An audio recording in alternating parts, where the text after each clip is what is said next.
Hi my dear family, welcome back to my channel. ಹೇಗಿದ್ದೀರಾ ಎಲ್ಲರೂ? ನಾನು ಸಾಕದಾಗಿದ್ದೀನಿ. ಬನ್ನಿ, ಇವತ್ತು ನಾನು ನಿಮಗೆ ಟಂಡರ್ ಕೊಕೊನಟ್ ಸೂಪ್ಲಿಯನ್ನ ಹೇಗ್ ಮಾಡುದು ಅಂತ ಹೇಳ್ಕೊಡ್ತೀನಿ. ಇವಾಗ ಬೇಸಿಗೆ ಕಾಲ ಬರ್ತಾ ಇದೆ ಹಾಗೂ ರಂಜಾನ್ ಟೈಮ್ ಕೂಡ ಬರ್ತಾ ಇದೆ. ಮನೆಯಲ್ಲೊಮ್ಮೆ ಟ್ರೈ ಮಾಡಿ. ನಿಮ್ಮ ಮನೆಯಲ್ಲಿ ಎಲ್ಲರಿಗೂ ಇಷ್ಟ ಆಗುತ್ತೆ, ಮಕ್ಕಳಿಗೂ ಕೂಡ ಇಷ್ಟ ಆಗುತ್ತೆ. ಇದರ ಎದುರುಗಡೆ ಐಸ್ ಕ್ರೀಮ್ ಅಂತೂ ಫ್ಲಾಟ್ ಆಗಿ ಹೋಗ್ಬಿಡುತ್ತೆ. ಅಷ್ಟು ಟೇಸ್ಟಿ ಆಗಿದೆ ಹಾಗೂ ಅಷ್ಟು ಥಿಕ್ನೆಸ್ ಆಗಿದೆ. ಓಕೆ, ಇವಾಗ ನಾವು ಬನ್ನಿ ಸ್ಟಾರ್ಟ್ ಮಾಡೋಣ. ನೀವು ಕೂಡ ಟ್ರೈ ಮಾಡಿ. ಒಂದು ಪ್ಯಾನ್ ತಗೊಳ್ಳಿ, ಗ್ಯಾಸ್ ಆನ್ ಮಾಡಿಬಿಟ್ಟು ಅದಕ್ಕೆ 1.5 ಗ್ಲಾಸ್ನಷ್ಟು ನಾನು ಎಳ್ನೀರನ್ನ ಹಾಕ್ತಾ ಇದ್ದೀನಿ. ಒಂದು ದೊಡ್ಡ ಗಾತ್ರದ ಎಳ್ನೀರಲ್ಲಿ 1.5 ಗ್ಲಾಸ್ನಷ್ಟು ಎಳ್ನೀರಿತ್ತು. ಹಾಗಾಗಿ ಅದಕ್ಕೆ 3 ದೊಡ್ಡ ಟೇಬಲ್ ಸ್ಪೂನ್ ಆಗುವಷ್ಟು ಸಕ್ಕರೆನ ಮಿಕ್ಸ್ ಮಾಡಿ ಅದನ್ನ ಚೆನ್ನಾಗಿ ಕಲಿಸ್ತಾ ಇದ್ದೀನಿ. ಯಾಕಂದ್ರೆ ಎಳ್ನೀರಲ್ಲಿ ಸಕ್ಕರೆ ಮಿಕ್ಸ್ ಆಗಬೇಕು. ಹಾಗಾಗಿ ಚೆನ್ನಾಗಿ ಒಂದು ಮಿಕ್ಸ್ ಕೊಡಿ. ಆ ನಂತರ ನೆನೆಸಿಟ್ಟಂತಹ ಚೈನಾ ಗ್ರಾಸ್ ಅನ್ನ ಕೂಡ ಅದಕ್ಕೆ ಹಾಕಿ ಒಂದೊಳ್ಳೆ ಮಿಕ್ಸ್ ಕೊಡಿ. ಯಾಕಂದ್ರೆ ಚೈನಾ ಗ್ರಾಸ್ ಎಳ್ನೀರಲ್ಲಿ ತುಂಬಾ ಚೆನ್ನಾಗಿ ಮೆಲ್ಟ್ ಆಗ್ಬೇಕು. ಮೆಲ್ಟ್ ಆಗಿ ಬರೀ ನೀರ್ ತರ ಆಗ್ಬೇಕು ಅಷ್ಟು ಚೆನ್ನಾಗಿ. ಹಾಗೆ ಸ್ವಲ್ಪ ಸಿಮ್ ಆಗಿಟ್ಬಿಟ್ಟು ಮಿಕ್ಸ್ ಕೊಡಿ.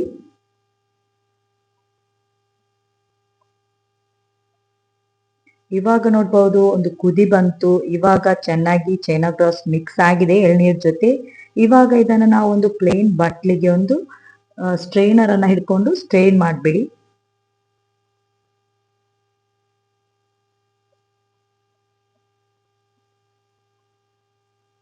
ಇವಾಗ ನಮ್ದು ಬೇಸಿಕ್ ಐಟಮ್ ತಯಾರಿ ಆಯ್ತು. ಇದು ಜೆಲ್ಲಿ ಟೈಪ್ ಆಗುತ್ತೆ. ಇದನ್ನ ಒಂದು ಸೈಡ್ ಅಲ್ಲಿ ಎತ್ತಿಡಿ. ಫ್ಯಾನ್ ಅಡಿಯಲ್ಲಿ ಕೂಡ ಇಡ್ಬಹುದು ಹಾಗೂ ಒಂದು ಸೈಡ್ ಅಲ್ಲಿ ಕೂಡ ಇಡ್ಬಹುದು. ಅದು ತಣ್ಣಗಾದ್ಮೇಲೆ ಗಟ್ಟಿ ಆಗುತ್ತೆ.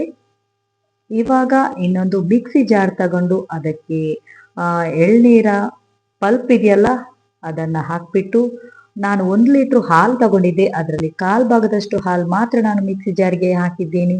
ಇವಾಗ ಇದಕ್ಕೆ ಅರ್ಧ ಕಪ್ ಅಷ್ಟು ಸಕ್ಕರೆ ಕೂಡ ಹಾಕಿ, ಆಮೇಲೆ 4-5ರಷ್ಟು ಏಲಕ್ಕಿಯನ್ನ ಸಿಪ್ಪೆ ತೆಗೆದು ಇದಕ್ಕೆ ಹಾಕಿ ಒಂದು ಗ್ರೈಂಡ್ ಮಾಡಿ. ತುಂಬಾ ನೈಸ್ ಆಗಿ ಗ್ರೈಂಡ್ ಮಾಡಬೇಡಿ, ಸ್ವಲ್ಪ ತರ್ತರಿಯಾಗಿರ್ಲಿ. ಓಕೆ, ಇವಾಗ ಇಷ್ಟು ಗ್ರೈಂಡ್ ಆಯ್ತು. ಇವಾಗ ಇದಕ್ಕೆ ನಾನು 3 ಸ್ಪೂನ್ ಆಗುವಷ್ಟು, ದೊಡ್ಡ ಸ್ಪೂನ್ ಆಗುವಷ್ಟು ಮಿಲ್ಕ್ ಪೌಡರ್ ಅನ್ನ ಆಡ್ ಮಾಡ್ತಾ ಇದ್ದೀನಿ. ಯಾಕಂದ್ರೆ ನಮ್ದು ಟೆಂಡರ್ ಕೋಕೋನಟ್ ಸೂಪ್ಲಿ ಥಿಕ್ನೆಸ್ ಆಗಿ ಬರ್ಲಿ ಅಂತ. ಇವಾಗ ಒಂದು ಪಾತ್ರೆಗೆ ನಾನು ಅದನ್ನ ಹಾಕ್ತಾ ಇದ್ದೀನಿ. ಆಮೇಲೆ ಇದಕ್ಕೆ ಒಂದು 3 ಸ್ಪೂನ್ ಆಗುವಷ್ಟು ಮಿಲ್ಕ್ ಮೇಡ್ ಅನ್ನ ಆಡ್ ಮಾಡಬೇಕು. ಆಡ್ ಮಾಡಿ ಮಿಕ್ಸ್ ಕೊಡಿ. ಇವಾಗ ಉಳಿದಿರುವಂತಹ ಹಾಲನ್ನ ಇದಕ್ಕೆ ಹಾಕಿ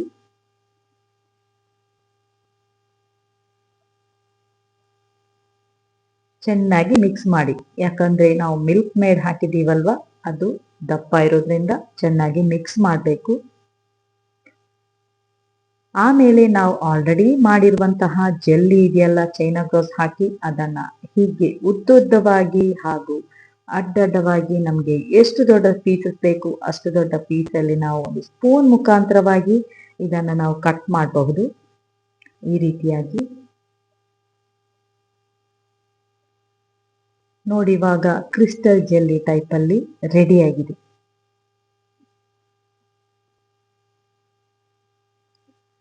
ಆ ಜೆಲ್ಲಿನ ಇವಾಗ ನಾವು ಆಲ್ರೆಡಿ ಮಾಡಿರುವಂತಹ ಟೆಂಡರ್ ಕೊಕೊನಟ್ ಸೂಪ್ಗೆ ಹಾಕಿ.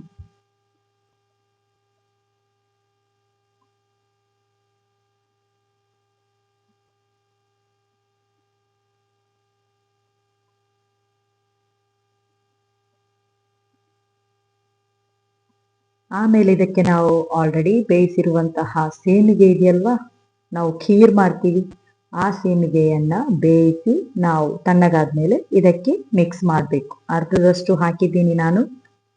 ಅರ್ಧದಷ್ಟು ಹಾಕಿ ಮಿಕ್ಸ್ ಮಾಡಬೇಕು. ಆಮೇಲೆ ನೆನೆಸಿಟ್ಟಂತಹ ಚಿಯಾ ಸೀಡ್ಸ್ ಅನ್ನ ನಾನು ಇದಕ್ಕೆ ಆಡ್ ಮಾಡ್ತೀನಿ. ಪಾತ್ರೆ ಸ್ವಲ್ಪ ಚಿಕ್ಕದಾಗಿದೆ, ಯಾಕಂದ್ರೆ ನಾವು ಈ ಐಟಮ್ ಎಲ್ಲ ಹಾಕುವಾಗ ಸ್ವಲ್ಪ ದೊಡ್ಡ ಪಾತ್ರೆನೇ ತಗೊಳ್ಳಿ. ನಾನು ತಗೊಂಡಿದ್ದು ಸ್ವಲ್ಪ ಚಿಕ್ಕದಾಗಿದೆ. ನೀವು ಮಾಡುವಾಗ ಸ್ವಲ್ಪ ದೊಡ್ಡ ಪಾತ್ರೆಯಲ್ಲಿ ಮಿಕ್ಸ್ ಮಾಡಿ. ಯಾಕಂದ್ರೆ ಈ ಜೆಲ್ಲಿ, ಸೇಮಿಗೆ, ಚಿಯಾ ಸೀಡ್ಸ್ ಹಾಕುವಾಗ ಕ್ವಾಂಟಿಟಿ ಇನ್ನೂ ಜಾಸ್ತಿ ಆಗುತ್ತೆ. ಇದು ನಾನು ಒಂದೇ ಒಂದು ದೊಡ್ಡ ಎಳ್ನೀರಲ್ಲಿ ಮಾಡಿದ್ದು.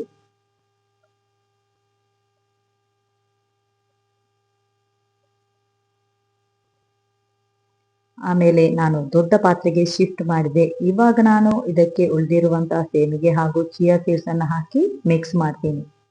ಇದನ್ನ ನಾವು ಮಿಕ್ಸ್ ಮಾಡಿ ಆದ್ಮೇಲೆ ಇದರದ್ದು ಟೇಸ್ಟ್ ನೋಡಿ, ಶುಗರ್ ಕಡಿಮೆಯಾಗಿದೆ ಅಂತ ನೋಡಿ. ನಾನು ಹಾಕಿದ್ದಂತೂ ಪರ್ಫೆಕ್ಟ್ ಆಗಿದೆ, ಏನೂ ಕೊರತೆ ಬರಲಿಲ್ಲ. ನಿಮ್ಗೆ ಏನಾದರೂ ಶುಗರ್ ಏನಾದರೂ ಕಡಿಮೆ ಆಗಿದ್ರೆ ಈ ಟೈಮಲ್ಲಿ ಹೆಚ್ಚು ಶುಗರ್ ಹಾಕಿ ನಿಮ್ಗೆ ಬೇಕಾದಷ್ಟು ಟೇಸ್ಟ್ಗೆ ಹಾಕಿ ಮಿಕ್ಸ್ ಮಾಡಿ ಫ್ರಿಜ್ಜಲ್ಲಿಟ್ಟು ಚಿಲ್ ಮಾಡಿಬಿಡಿ, ಫ್ರೀಸರಲ್ಲಿ ಇಡಬೇಡಿ.